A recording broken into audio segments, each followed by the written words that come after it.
Hello दोस्तों, मेरा नाम है रहनुमा और मैं आपका स्वागत करती हूँ जीएस स्टडी कॉर्नर पे। दोस्तों, आज हम एक बहुत ही महत्वपूर्ण टॉपिक पढ़ने वाले हैं जो कि आपका समाज सुधारक से संबंधित है। आज समाज सुधारक के बारे में हम बात करें तो राजा राम मोहन राय के बारे में हम पढ़ेंगे।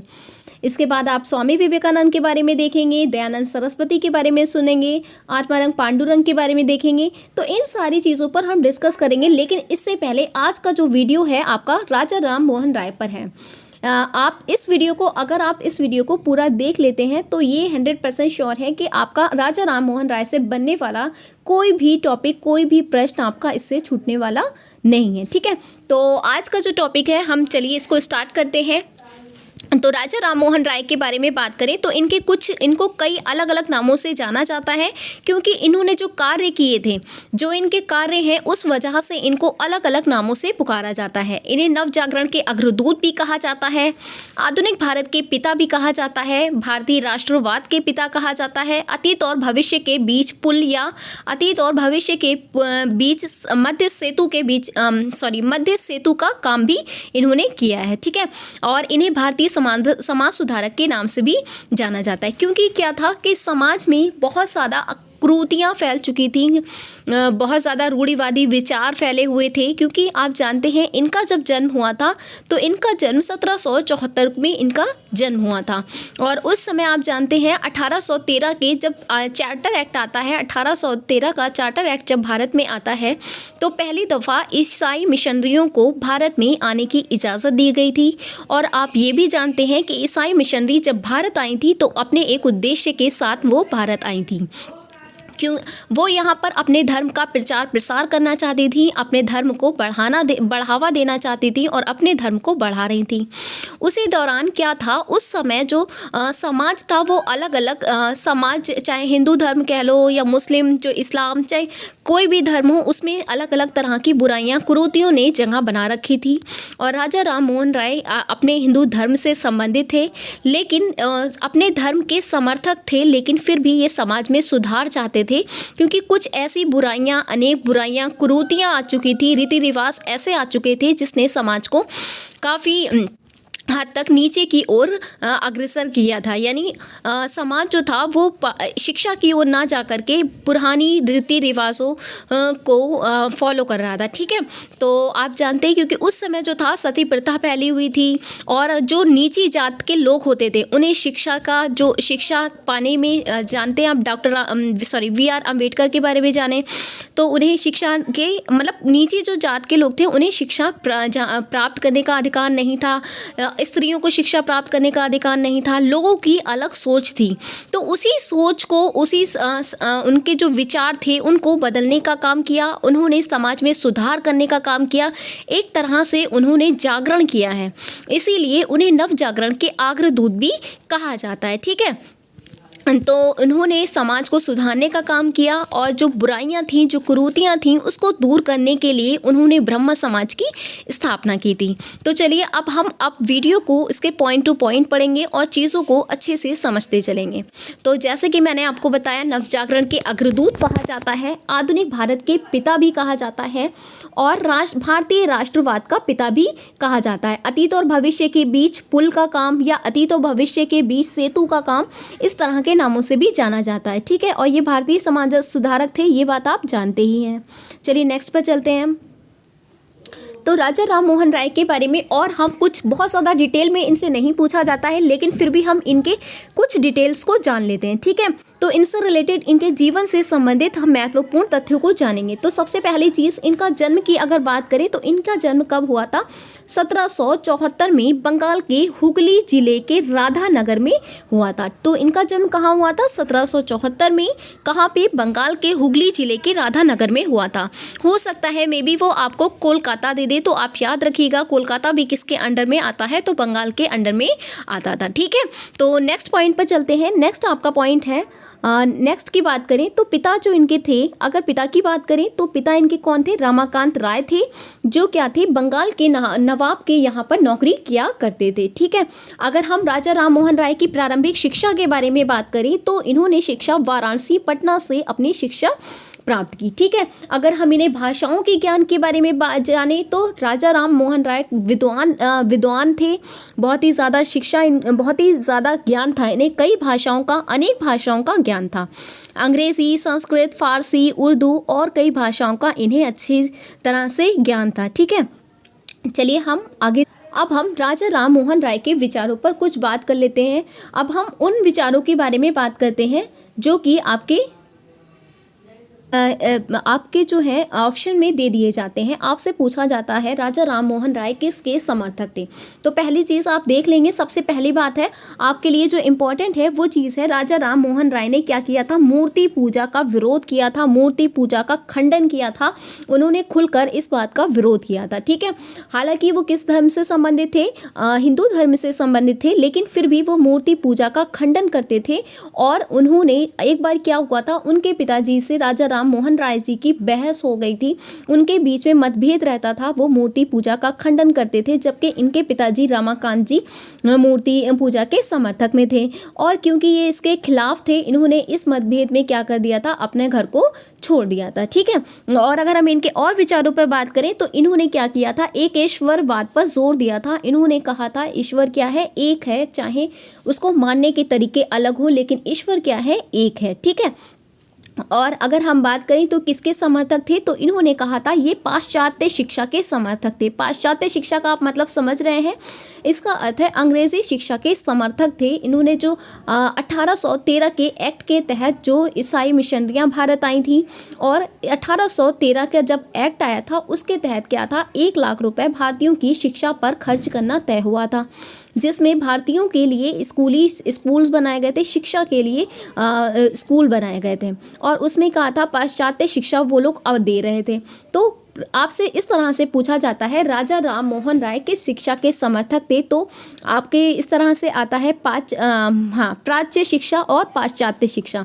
तो राजा राम मोहन राय पाश्चात्य शिक्षा के समर्थक थे। उनका ऐसा मानना था कि अगर लोग शिक्षा ग्रहण करेंगे तो लोगों के दिमागों के विचार बदलेंगे, और जो उनके दिमागों में पुराने जो विचार हैं, उनकी विचारधाराएं हैं, जो पुरानी जो उनकी सोच है पुराने रीति रिवाजों को लेकर, वो बदलेगी। क्योंकि जब शिक्षा आएगा तो लोगों का क्या हो जाएगा? दिमाग में परिवर्तन आएगा, लोगों में चेंजेस आएंगे और समाज में क्या होगा? सुधार होगा। ठीक है, जो आपस में मतभेद बना हुआ है, ऊंच नीच का जाति भेद बना हुआ है, वो सारी चीज़ें शिक्षा के द्वारा ही खत्म की जा सकती हैं। ठीक है, तो सबसे पहले आप ये चीज़ याद रखेंगे, एक ईश्वरवाद पर जोर इन्होंने दिया था, मूर्ति पूजा का खंडन किया था, ये पाश्चात्य शिक्षा के समर्थक थे।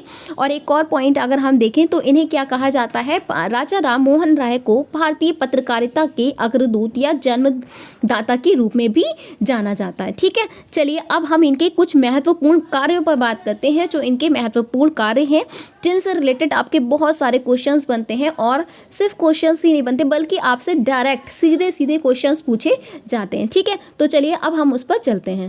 बात कर रहे थे हम राजा राम मोहन राय के कार्यों पर। अगर हम राजा राम मोहन राय के कार्यों की बात करें तो इनके कार्यों के लिए, इनके कार्य अगर देखें तो 1809 में सबसे पहला जो इनका कार्य है, महत्वपूर्ण कार्य है, सन क्या है आप याद रखेंगे? 1809 में पहला इनका ग्रंथ था। कौन सा था? तो इनका आपका पहला कौन सा था? तोहफा उल मोहद्दीन। क्या था इनकी जो ग्रंथ था इनका, उसका क्या नाम था? तोहफा उल मोहद्दीन था। और ये किस भाषा में था? तो इस बात को भी ध्यान रखेंगे, ये फारसी भाषा में लिखा गया था। ठीक है, तो 1809 में राजा राम मोहन राय ने पहला ग्रंथ लिखा था, जिसका नाम क्या था? तोहफा उल मोहद्दीन था, जो किस भाषा में था? तो फारसी भाषा में था। अगर तोहफा उल मोहद्दीन की बात करें तो इसका हिंदी अनुवाद कहें तो एक ईश्वरवाद को उपहार। ठीक है, तो इस तरह आप दोनों चीज़ें ध्यान रखेंगे, तोहफा उल मोहद्दीन भी और एकेश्वरवाद को उपहार भी, क्योंकि दोनों ही चीज़ें पूछी जाती हैं। तो तोहफा उल मोहद्दीन का अगर हिंदी अनुवाद देखें तो क्या हो जाएगा? एकेश्वरवाद को उपहार। ठीक है, चलिए नेक्स्ट पर चलते हैं। 1815 की बात करें तो 1815 में ऐसा हुआ था कि राजा राम मोहन राय जी क्या थे, ब्रिटिश साम्राज्य जो ब्रिटिश ईस्ट इंडिया कंपनी थी उसमें वो कार्य किया करते थे, लेकिन उन्होंने ब्रिटिश ईस्ट इंडिया कंपनी में इस्तीफ़ा दे दिया और बाद में उन्होंने 1815 में आत्मीय सभा की स्थापना की। ठीक है, 1816 में फिर वो वेदांत सोसाइटी की उन्होंने स्थापना की। उसके बाद 1817 में हिंदू कॉलेज की स्थापना की। 1817 में हिंदू कॉलेज की स्थापना की थी। कहाँ की थी? तो कोलकाता में की थी। किसके सहयोग से? डेविड हेयर के सहयोग से हिंदू कॉलेज कोलकाता में 1817 में उसकी स्थापना की थी। चलिए नेक्स्ट पर चलते हैं। हम बात करें तो 1820 में प्रीसेप्ट्स ऑफ जीसस, पुस्तक का नाम याद रखेंगे, प्रीसेप्ट्स ऑफ जीसस, पुस्तक का नाम प्रीसेप्ट्स ऑफ जीसस इनकी पुस्तक थी, जो किससे संबंधित थी? तो ईसाई धर्म से संबंधित थी। ठीक है, तो जो कि 1823 में जॉन डीवी के प्रयासों से प्रकाशित की गई थी। तो इनकी पुस्तक का क्या नाम था? प्रीसेप्ट्स ऑफ जीसस था। पुस्तक इनकी प्रीसेप्ट्स ऑफ जीसस थी। कौन से धर्म से संबंधित थी? तो धर्म आप याद रखेंगे, कौन से धर्म से संबंधित थी? तो ईसाई धर्म से संबंधित थी। और जिसका विरोध किसने किया था? तो ईसाई जो धर्म के लोग थे, जो ब्रिटिश ईस्ट इंडिया कंपनी के लोग थे, ब्रिटिशर्स ने इस पुस्तक का विरोध किया था। उनका कहना ऐसा था कि उन्होंने उसमें प्रीसेप्ट्स ऑफ जीसस में क्या किया था, जो कुछ जो ईसाई धर्म में जो बुराइयां थी उनकी बात की थी, और जो ईसाई धर्म की कुछ अच्छाइयां थी उनको अपने धर्म में अपनाने की बात कही थी। और उन्होंने उनका क्या कहना था? उनका कहना था कि हमारे धर्म की ये बातें क्या कर रहे हैं, चुराकर अपने धर्म में करना चाह रहे हैं। तो इसलिए इन्होंने प्रीसेप्ट्स ऑफ जीसस की जब स्थापना की, तो प्रीसेप्ट्स ऑफ जीसस की के विरोध में किसने विरोध किया था? तो ब्रिटिशर्स ने इसका विरोध किया था। ठीक है, लेकिन 1823 में जॉन डीवी के प्रयासों से ये पुस्तक क्या हो गई थी? प्रकाशित हो गई थी। ठीक है, अब हम 1821 में बात करेंगे। तो 1821 में इन्होंने संवाद कौमुदी नाम का एक पत्र लिखा था, जो कौन सी भाषा में था? जो उसकी भाषा कौन सी हो जाएगी? तो उसकी भाषा बांग्ला भाषा थी। ठीक है, तो भाषा का अगर याद रखेंगे तो इसकी भाषा कौन सी थी? बांग्ला भाषा। उसके बाद हम 1822 की बात करें, अगर 1822 की बात करें तो इन्होंने मीरातुल अखबार, याद रखिएगा, मीरातुल अखबार भी किससे संबंधित है? राजा राम मोहन राय से संबंधित है, जो कि किस भाषा में था? तो भाषा आपको याद रखनी है, फारसी भाषा में इन्होंने ये पत्र लिखा था। कब लिखा था? 1822 में। ठीक है, उसके बाद हम नेक्स्ट पर चलते हैं। इन्होंने 1822 में ही ब्रह्मनिकल मैगजीन की शुरुआत की थी, जो किस भाषा में थी? तो अंग्रेज़ी की भाषा में ये पुस्तक थी। उसके बाद हम 1825 में ये क्या करते हैं? वेदांत कॉलेज की स्थापना करते हैं। वेदांत कॉलेज की स्थापना कहाँ करते हैं? तो कोलकाता में करते हैं, क्योंकि आप ये बात याद रखेंगे, राजा राम मोहन राय का जन्म कहाँ हुआ था? तो कोलकाता के जो बंगाल में कोलकाता के अंदर क्या था, इनका हुगली वाला जो जिला था उसमें इन्होंने किया था। ठीक है, तो उसी में इनका जन्म हुआ था। तो जाहिर सी बात है कोलकाता से संबंधित थे। इन्होंने कोलकाता में ही वेदांत कॉलेज की स्थापना, हिंदू कॉलेज की स्थापना वहीं पर की थी। याद रखिएगा, वेदांत सोसाइटी की स्थापना कब है? तो 1816 में है, जबकि 1825 में वेदांत कॉलेज की स्थापना हुई। वो वेदांत सोसाइटी है और ये आपकी वेदांत कॉलेज है। चलिए हम आगे देखते हैं। राजा राम मोहन राय के बारे में हम देख रहे थे। तो 1828, देखिए राजा राम मोहन राय की अगर पहचान माने तो किस लिए वो जाने जाते हैं? तो 1828 में इन्होंने एक महत्वपूर्ण कार्य किया था, जिसके लिए उन्हें एक अलग ही पहचान मिली समाज में। ठीक है, तो 1828 में उन्होंने क्या किया था? ब्रह्म समाज की स्थापना की थी। ब्रह्म समाज की स्थापना एक इस तरह से की थी जिससे जो उनके धर्म में जो बुराइयां थी, जो कुरीतियां थी, उनको त्याग कर एक नए धर्म की स्थापना, एक नए धर्म की शुरुआत की थी। ये कह सकते हैं कि उस धर्म जो गलत विचार थे, लोगों के विचारों को परिवर्तन करने का काम किसने किया था? ब्रह्म समाज ने किया था। एक ऐसा समाज बनाने की कोशिश की थी जो कई तरह की बीमारियों से दूर हो। ठीक है, ऐसे समाज की स्थापना करने की कोशिश की थी। ठीक है, आगे हम चलेंगे। 1829 की बात करें तो 1829 में बंगाल में सती प्रथा पर प्रतिबंध लगवाया था। ठीक है, किसकी तो इन्होंने राजा राम मोहन राय ने 1829 में बंगाल में सती प्रथा पर प्रतिबंध लगवाया था। तो किस टाइम था? तो याद रखिएगा 1829 में जो विलियम बेंटिक था, यानी कि लॉर्ड विलियम बेंटिक था, उसकी सहायता से इन्होंने सती प्रथा पर प्रतिबंध लगवा दिया था। क्योंकि क्या हुआ था, एक ऐसी घटना थी, इनके भाई थे, राजा राम मोहन राय के बड़े भाई थे, जिनकी क्या हो जाती है, मृत्यु हो जाती है और उनकी भाभी को जबरन ज़बरदस्ती उन्हें सती कर दिया जाता है।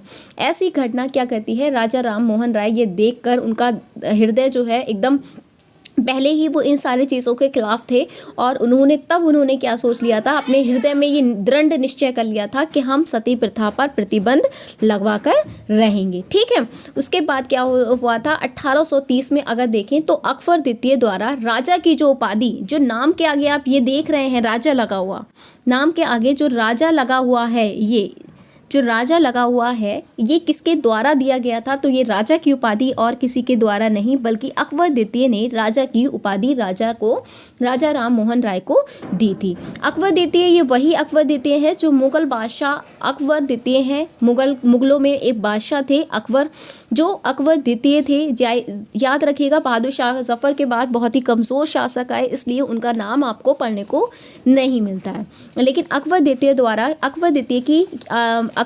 की क्या थी, पेंशन ब्रिटिशर्स ने बंद कर दी थी, जिसके सिलसिले में राजा राम मोहन राय को अकबर द्वितीय ने ब्रिटेन भेजा था और उनके पेंशन के बारे में बात करने के लिए, वहाँ पर पक्ष रखने के लिए कहा था। तो अकबर द्वितीय क्या करते हैं, अकबर द्वितीय तब राजा राम मोहन राय को राजा की उपाधि देते हैं और उन्हें ब्रिटेन भेजते हैं कि जाकर हमारी पेंशन के बारे में वहाँ पर बात करिए जाके। ठीक है, उसके बाद क्या होता है, 1833 की बात करें तो 1833 में ब्रिस्टल इंग्लैंड में ही इनकी क्या हो जाती है, मृत्यु हो जाती है। इतने बड़े समाज सुधारक की मृत्यु 1833 में ब्रिस्टल इंग्लैंड में इनकी मृत्यु हो जाती है। इस तरह से राजा राम मोहन राय की जिंदगी का अंत हो जाता है। ठीक है, लेकिन वो आज भी याद रखे जाते हैं उनके समाज सुधारक के रूप में, उनके कार्यों के रूप में। ठीक है, तो आज का जो टॉपिक था आपका बहुत ही ज़्यादा इम्पॉर्टेंट था, इसमें ये सारी चीज़ें आपकी कवर कराई गई थी। तो आपने ये सारी चीज़ें आप देख लेंगे, उसके बाद हम फ्रेंड्स, अगर आपको वीडियो पसंद आई हो तो प्लीज़ वीडियो को लाइक करें, शेयर करें, कमेंट करें और हाँ, चैनल को सब्सक्राइब करना ना भूलें। Thank you for watching my video.